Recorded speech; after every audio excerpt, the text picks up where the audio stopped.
Bonjour.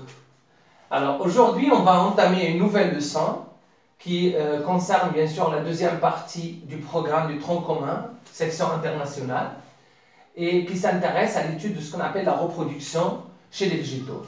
Bien sûr, quand on parle de la reproduction, c'est une fonction physiologique essentielle qui caractérise généralement les êtres vivants, que ce soit les animaux ou les végétaux. Les êtres vivants, elles doivent se reproduire pour assurer l'existence et la pérennité de l'espèce, pour que l'espèce ne disparaisse pas, pour que l'espèce ne disparaisse pas et les espèces assurent leur existence, elles doivent se reproduire. Donc c'est une fonction très importante et essentielle des êtres vivants.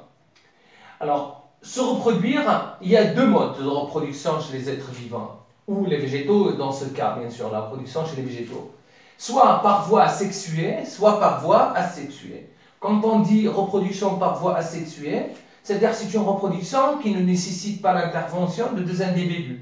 Il suffit un seul individu pour donner ou générer, bien sûr, une nouvelle espèce, un nouvel être vivant, sans l'intervention de deux individus. Mais lorsqu'on parle d'une reproduction sexuée, c'est une reproduction qui nécessite la présence des gamètes, qui nécessite la présence de deux individus, un individu mâle qui va produire les gamètes mâles, qui possède bien sûr des organes mâles, produisant des gamètes mâles, et un individu femelle qui possède des organes femelles, responsables de la production des gamètes femelles. Et quand ces deux gamètes se rencontrent, c'est la fécondation, et comme on a vu en deuxième année scolaire, c'est la fécondation qui aboutit à la formation d'un zygote ou d'une cellule œuf qui se reproduit, qui se multiplie pour donner naissance à un nouvel être vivant.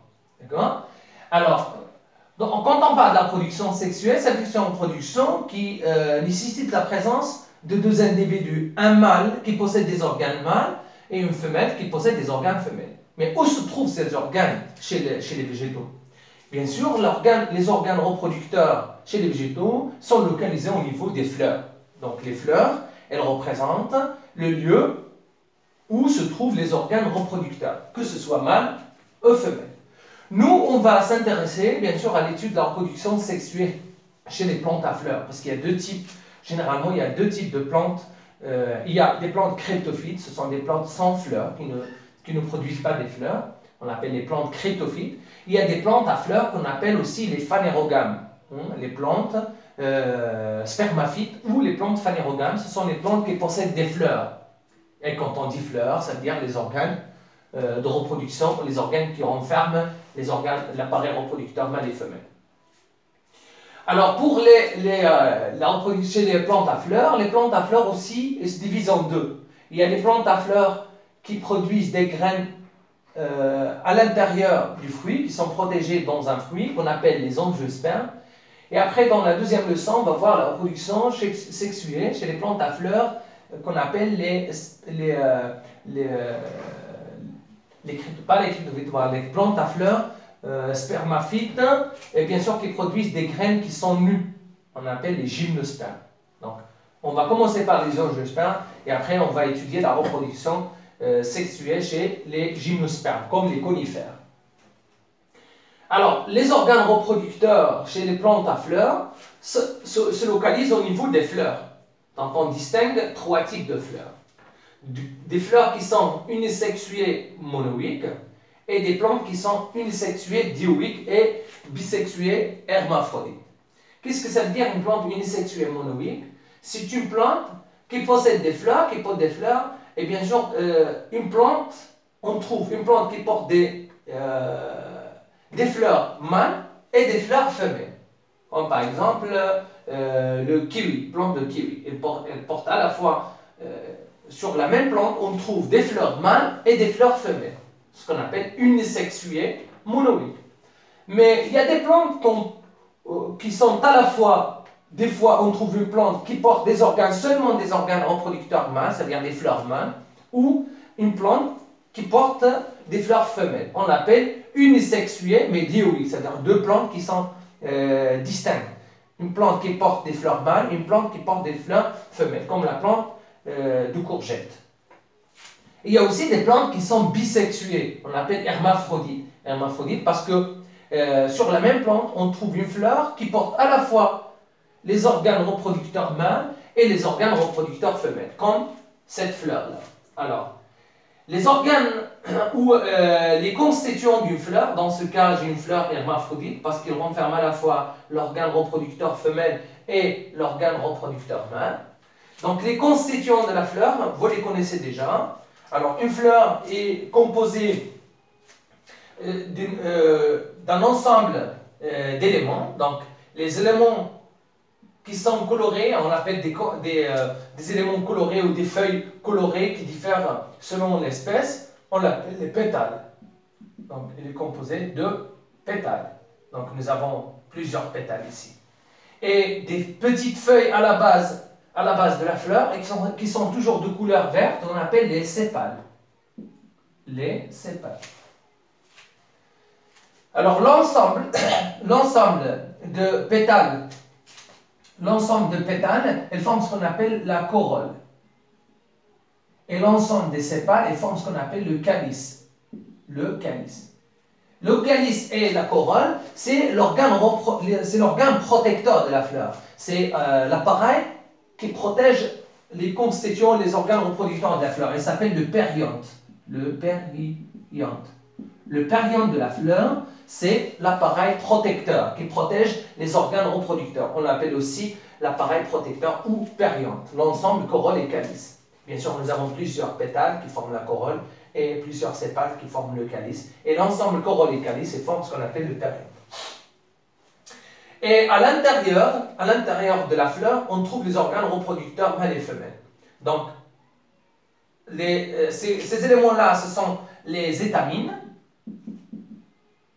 Et bien sûr, nous avons ici 4 étamines. L'ensemble des étamines forment ce qu'on appelle l'androcée. L'androcée. L'androcée, c'est l'organe reproducteur mâle. Et aussi, à l'intérieur, nous avons l'organe reproducteur femelle, qu'on appelle le pistil. Le pistil ou le gynécée. Le gynécée. Chaque gynécée est constitué d'un stigmate qui est généralement gluant, qui sert à coller les grains de pollen lorsqu'ils se déposent à la surface du stigmate. Et nous avons ici un style et à la base nous avons un ovaire. Alors, qui dit ovaire dit le lieu de la production des ovules. Et à l'intérieur de l'ovaire, on trouve ici, on distingue 2 carpelles qui sont des compartiments où logent les ovules, qu'on appelle les carpelles. Et à l'intérieur des carpelles, on trouve soit un, soit plusieurs ovules. Nous avons ici les ovules à l'intérieur. Ovules. Très bien. La tige qui porte la fleur, elle s'appelle le pédoncule floral. Pédoncule floral. Et à la base de chaque fleur, il y a une petite feuille qu'on appelle la bractée. Une bractée. Bien sûr, à l'aisselle de chaque bractée naît une fleur. Donc on peut trouver à la base de chaque bractée, à l'aisselle de chaque bractée, une fleur. Donc nous avons ici une fleur typique. C'est une fleur hermaphrodite, bisexuée, parce qu'elle renferme à la fois l'organe reproducteur femelle qui s'appelle le gynécée et l'organe reproducteur mâle qui s'appelle les étamines ou l'androcée. Alors pour connaître les différents constituants de la fleur, on doit faire une dissection de la fleur. Alors la première étape, lorsqu'on veut disséquer une fleur, on commence par enlever les sépales et les pétales. On enlève l'appareil protecteur de la fleur ou le périanthe. Si, bien sûr, des fois, les sépales, des fois les pétales ils sont collés. Alors, par exemple, chez le cas des convolvulacées, c'est une famille de plantes qui possède des fleurs avec des pétales soudés. Donc, quand les pétales soudés, on parle de ce qu'on appelle les tépales. Quand les pétales sont soudés, on dit tépales. D'accord? Alors, on enlève, premièrement, on commence par enlever les sépales qui sont à la base, le calice, et après, on enlève les pétales, ou les pétales s'ils sont soudés. La deuxième étape, bien sûr, avec une pince fine. Et la deuxième étape, on enlève les organes reproducteurs. C'est la deuxième étape. Après avoir enlevé, on va faire apparaître l'appareil reproducteur ou les organes reproducteurs de la plante, de la fleur. On va les enlever aussi. On va commencer par enlever les étamines et puis on va enlever le pistil ou le génécé. La troisième étape, on va les observer à l'aide d'une loupe binoculaire. L'observation de l'appareil reproducteur. On va commencer par observer par une loupe binoculaire. On va observer les étamines et le gynécée ou l'appareil reproducteur femelle.